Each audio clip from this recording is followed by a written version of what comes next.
તમારી પાસે રહેલા એક્સેસ મનીને ઇન્વેસ્ટ કરવા પાછળના મોટિવ્સ કયા કયા હોઈ શકે અથવા તો તમારે ઇન્વેસ્ટમેન્ટ કેમ કરવું જોઈએ?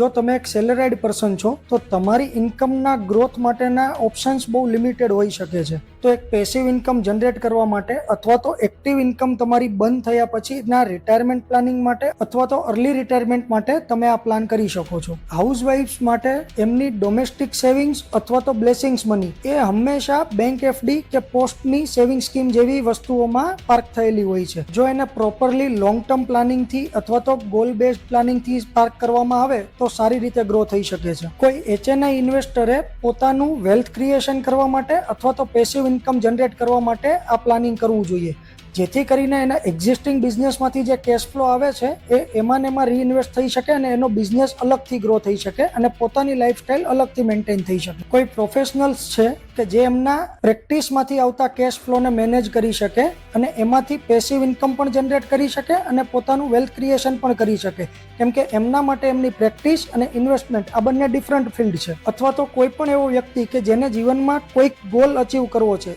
જેમ કે પોતાને મનગમતું ઘર લેવું છે, પોતાને મનગમતું વેકેશન પર જવું છે, પોતાને મનગમતી કાર લેવી છે, અથવા તો પોતાના બાળકના ફ્યુચર પ્લાનિંગ માટે, જેમ કે એમના જન્મથી લઈને એમના એજ્યુકેશનથી લઈને એમના મેરેજ સુધીનું કોઈ પણ પ્લાનિંગ એ આનાથી કરી શકાય છે. જો તમારે પણ આવા કોઈ પણ પર્પઝ માટે સાચી માહિતી અને સારી સલાહ સાથે ઇન્વેસ્ટમેન્ટ કરતા શીખવું હોય, then let's connect.